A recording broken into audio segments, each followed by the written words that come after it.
भगवान विष्णु को अत्यंत प्रिय है एकादशी और ऐसे ही भाद्रपद माह के शुक्ल पक्ष की एकादशी शीघ्र ही हमारे द्वार पर आने वाली है। इस एकादशी को परिवर्तनी एकादशी के नाम से जाना जाता है।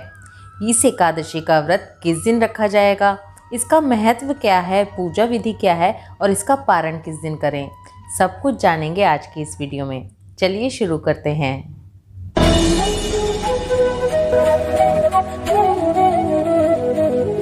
राधे कृष्ण आप सभी को। परिवर्तनी एकादशी भाद्रपद माह के शुक्ल पक्ष की एकादशी को कहा जाता है।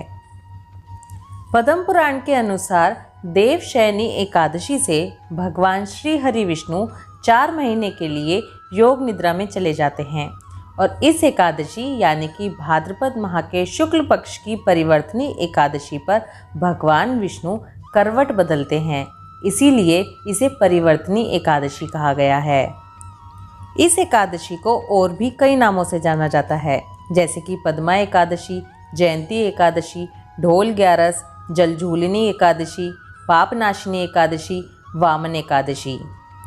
मान्यता है कि भगवान श्री कृष्ण के जन्म के बाद इसी दिन माता यशोदा का जलवा पूजन किया गया था, इसीलिए इसे जलझूलनी या फिर ढोल ग्यारस कहा जाता है। इस दिन माता लक्ष्मी का पूजन करने से आर्थिक समस्याएं तो दूर होती ही हैं, घर में सुख और समृद्धि भी आती है और इसीलिए इसे पद्मा एकादशी कहा गया है। इस दिन भगवान विष्णु के वामन अवतार की पूजा करने का विधान है।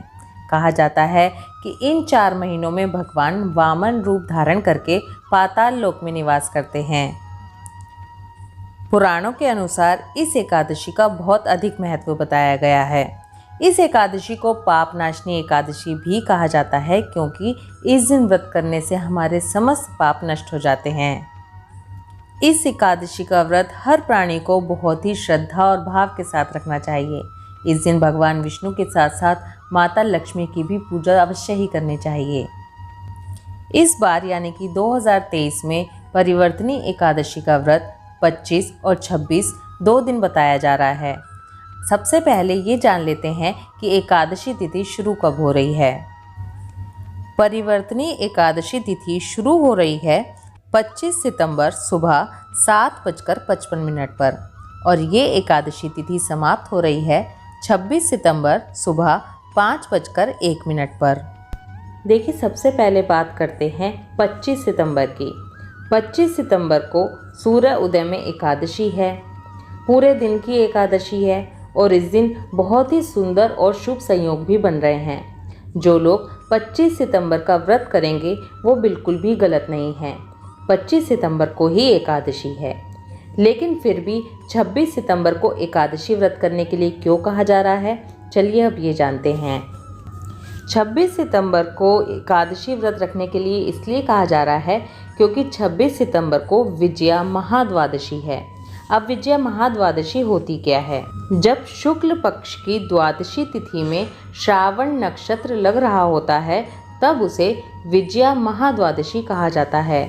श्रावण नक्षत्र को बहुत ही पवित्र, बहुत ही शुभ नक्षत्र माना गया है। माना जाता है कि भगवान वामन का जो जन्म है वो श्रावण नक्षत्र में ही हुआ था और शास्त्रों में ये भी बताया गया है कि जब महाद्वादशी का संयोग होता है तो एकादशी व्रत को छोड़कर महाद्वादशी का व्रत करना चाहिए, क्योंकि महाद्वादशी का व्रत करने से 1000 एकादशियों के बराबर पुण्य फल प्राप्त होता है। इसलिए अब आपको किस दिन व्रत करना है ये पूरी तरह से आपके ऊपर डिपेंड करता है। आप चाहें तो दोनों दिन का व्रत करें, आप चाहें तो 25 सितंबर का व्रत करें और आप चाहें तो 26 सितंबर का व्रत करें।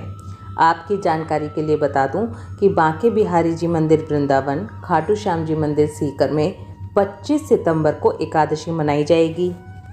इसके अलावा राधा रमन जी मंदिर, इस्कॉन टेम्पल, गौरिया मठ में 26 सितंबर को एकादशी व्रत रखा जाएगा। 26 सितंबर को वामन द्वादशी भी है, इसलिए अगर आप 26 सितंबर का व्रत करते हैं तो आपको 1000 एकादशी व्रत के साथ साथ वामन द्वादशी का व्रत रखने का भी फल मिलेगा। 24 सितंबर की पूरी तरह से दशमी है। इस दिन एक ही समय भोजन करेंगे और रात को ब्रह्मचर्य का पालन करते हुए ज़मीन पर सोएंगे। जो लोग दोनों दिन का व्रत करेंगे वो 25 सितंबर को सुबह संकल्प लेते समय दोनों दिन के व्रत का संकल्प लेंगे। पूजा विधि, जैसे हम हर एकादशी व्रत की पूजा करते हैं उसी तरह से इसी व्रत की भी पूजा विधि है। इस दिन आपको भगवान को ककड़ी का भोग लगाना है।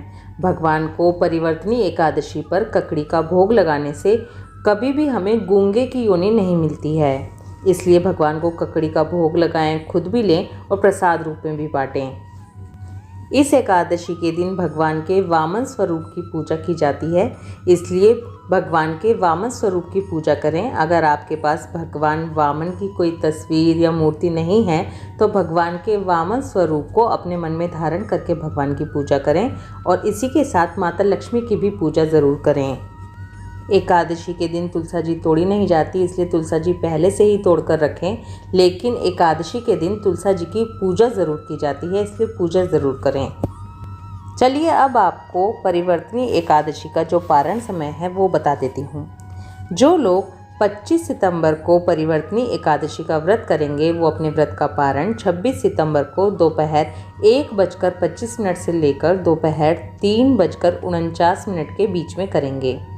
जो लोग 25 और 26 या फिर केवल 26 को अपना व्रत करेंगे वो लोग अपने व्रत का पारण 27 सितंबर को करेंगे और उसका पारण का समय है सुबह 6:12 से लेकर सुबह 8:36 तक का। वीडियो को एंड करने से पहले मैं आपके साथ कुछ और बातें करना चाहूँगी। जब भी ऐसा संयोग होता है कि कोई भी व्रत 2 दिन का पड़ता है तो कहीं ना कहीं मन में बहुत अजीब सा और गुस्सा सा आने लगता है कि हर त्यौहार हर व्रत 2-2 क्यों होते हैं। सही बताऊं तो ऐसी वीडियो बनाते समय मुझे भी थोड़ा सा अजीब लगने लगता है, लेकिन देखिए जो भी पंचांग में लिखा होता है और जो स्थिति बन रही होती है वो आप तक पहुंचाना ही हमारा काम है। अब आपको व्रत किस दिन रखना है, कैसे करना है, ये पूरी तरह से आपके ऊपर डिपेंड करता है, लेकिन मैं आपको पर्सनली ये ज़रूर सजेस्ट करूँगी कि आप जो भी डिसीज़न लेना उसके बाद अपने मन में कोई भी संदेह मत रखिए। कभी भी कोई भी कार्य कन्फ्यूज़न में नहीं करना चाहिए। अपने मन को पक्का करके निर्णय लीजिए और फिर उसी दिन का व्रत कीजिए। और अगर फिर भी आपको लगता है कि हमारा मन तो दुविधा में रहता है तो फिर दोनों दिन का व्रत कीजिए। अगर हमें लगातार 2 दिन किसी फंक्शन में जाना पड़े, हमें कहीं से इनविटेशन आए और पता चले कि 2 दिन के लगातार वहाँ फंक्शन है, तब हम इतने परेशान नहीं होते कि हमें 2 दिन लगातार फंक्शन का खाना खाना पड़ेगा। लेकिन अगर 2 दिन लगातार व्रत रखने होते हैं तब हम कितना परेशान हो जाते हैं। इसलिए बिना किसी संदेह के निर्णय लीजिए और एकादशी का व्रत कीजिए। ये वीडियो आपको अच्छी लगे तो वीडियो को एक लाइक ज़रूर दे दीजिए। और ये वीडियो बहुत ही इम्पोर्टेंट है, बहुत ही अच्छी इसमें इन्फॉर्मेशन है, इसलिए वीडियो को जितना हो सके उतना शेयर ज़रूर कीजिए। राधे कृष्णा।